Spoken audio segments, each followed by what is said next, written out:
1900년대 초중반 미국의 어느 병원이 배경입니다.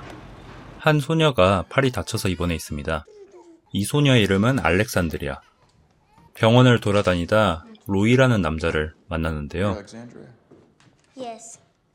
로이는 알렉산드리아하고는 반대로 다리를 다쳐서 입원한 사람입니다.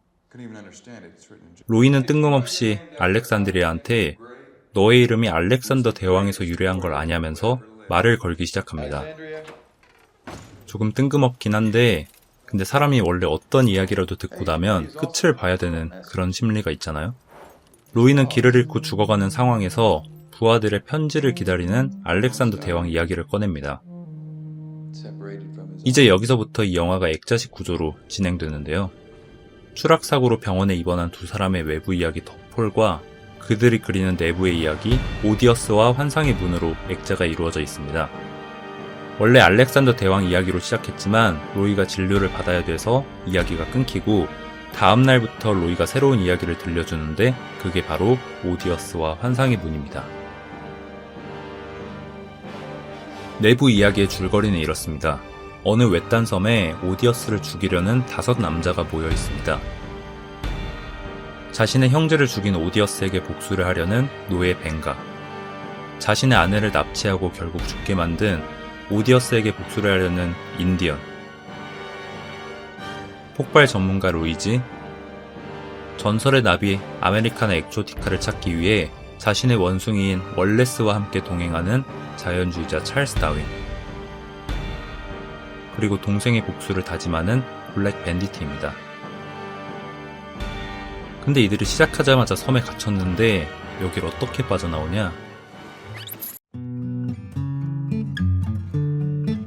바로 코끼리를 타고 빠져나옵니다. 이 영화가 흥미로운 점이 바로 이 액자식 구성에 있습니다.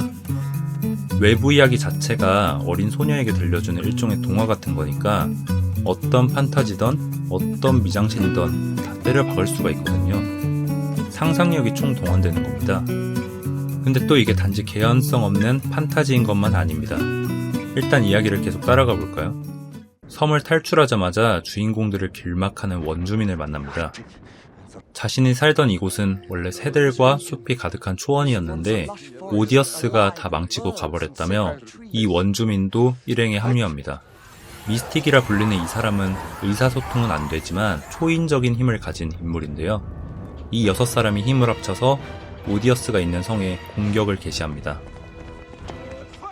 이쯤에서 눈치를 채셨겠지만 이 내부 이야기는 원래 있던 이야기를 로이가 그대로 들려주는 게 아니라 로이가 즉석에서 그냥 꾸며내는 이야기입니다. 그래서 중간에 가끔 알렉산드리아가 개입해서 이야기가 바뀌기도 하죠.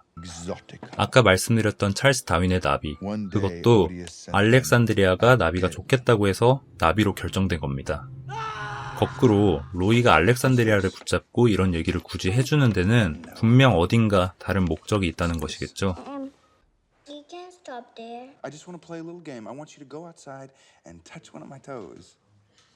로이는 갑자기 알렉산드리아에게 자기 발가락을 만지면 어느 발가락을 만졌는지 맞춰보겠다고 합니다.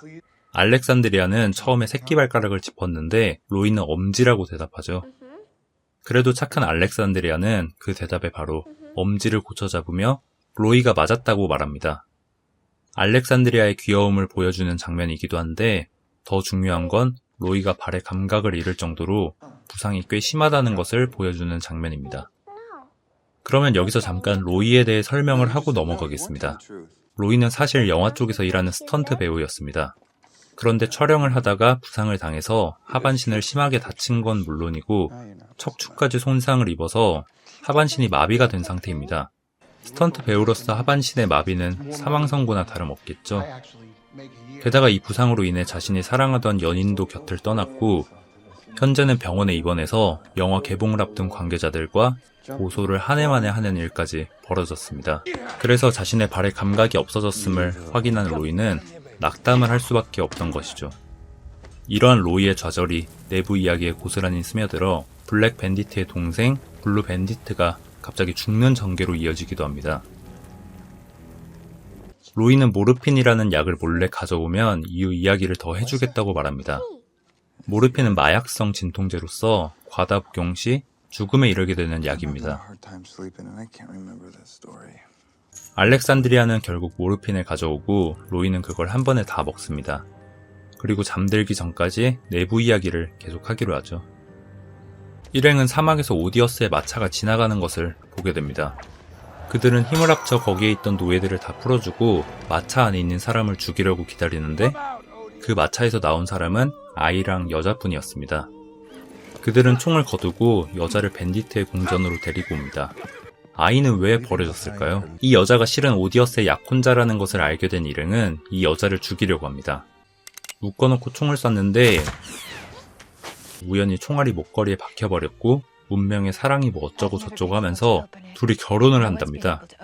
근데 정말 말도 안 되게 결혼식에 있던 사제가 배신을 때려서 둘은 오디어스의 부하들에게 붙잡힙니다. 뭐 무슨 다 말도 안 되는 얘기지만 이건 로이의 불안정한 그리고 좌절된 심리가 그대로 반영된 것입니다. 그런데 이 내부 이야기에 알렉산드리아가 점점 더 개입하기 시작합니다. 아예 자기 자신이 출연을 해가지고 일행을 구출하기도 하죠. 더 이상 이게 로이만의 이야기가 아니라 알렉산드리아의 이야기도 된다는 것을 나타냅니다. 즉, 끝없는 좌절을 벗어나지 못하는 로이의 심리가 그대로 반영된 암울한 이야기를 이 소녀가 점점 끌어올리기 시작하는 겁니다. 과연 이 이야기의 끝은 어떻게 될까요? 그리고 로이의 운명은 어떻게 될까요? 결말은 여러분이 직접 확인해 보시기 바랍니다.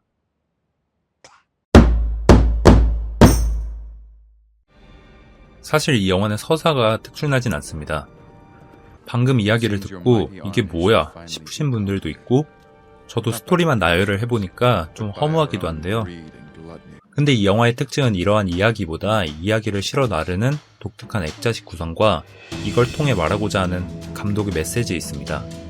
그러나 메시지 얘기는 잠깐만 미루고 이 영화의 가장 큰 임팩트를 차지하는 비주얼에 대한 얘기부터 먼저 해보겠습니다. 이 영화는 일단 비주얼이 굉장합니다.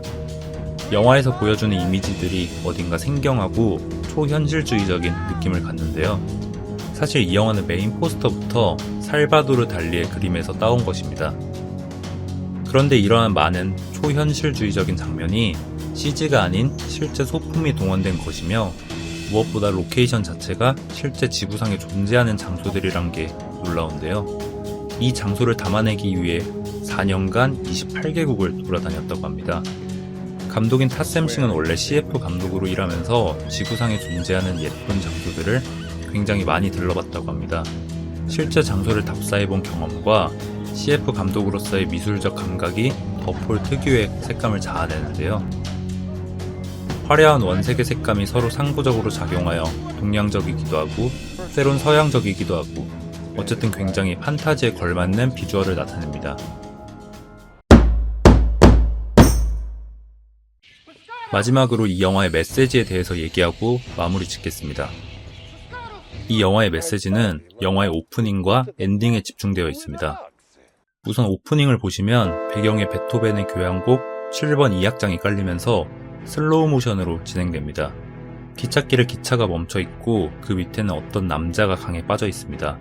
다른 사람들은 힘을 합쳐 물에 빠진 말을 끌어올리죠. 말이 중간 지점까지 올라왔을 때 오프닝 크레딧이 끝납니다. 그럼 이 오프닝이 말하는 게 뭐냐? 말 그대로 더폴, 그러니까 추락에 대한 이야기를 하겠다고 감독이 시각적으로 선언을 하는 겁니다. 그렇다면 이 영화의 갈등은 추락한 것을 그대로 추락시킬 것이냐, 아니면 추락한 것을 다시 끌어올릴 것이냐에서 갈리겠죠. 영화 내내 로이는 자신의 처지를 한탄하며 자살까지 결심할 정도로 물리적인 더폴이 감정적인 더폴로까지 이어지는 인물입니다. 그러나 반면 이런 로이를 알렉산드리아가 나타나 말하자면 회복을 시켜주는데요. 알렉산드리아 역시 오렌지를 따다가 떨어져서 팔이 다친 인물입니다. 로이의 더폴이 갈등을 심화시킨다면 알렉산드리아의 더폴은 갈등을 해결하는 그런 이야기 구조를 갖고 있습니다. 이러한 갈등의 해결을 통해 감독이 말하고자 하는 바는 엔딩에 직접적으로 나타납니다. 바로 1900년대 초반 무성영화 시절에 수많은 스턴트를 선보이고 후대에 업적을 남긴 전설적인 배우들을 기리는 것입니다. 이 엔딩도 오프닝과 마찬가지로 베토벤의 교향곡 7번 2악장이 울려 퍼지지만 엔딩에선 더욱 숭고한 느낌을 자아냅니다. 이러한 엔딩을 통해 감독은 더폴, 그러니까 스턴트에 대한 헌사로 영화를 마무리하고자 한 것 같은데요. 마치 오렌지를 따다가 떨어져서 병원에 입원한 상황이지만 그럼에도 남을 치유하려 했던 알렉산드리아처럼 말이죠.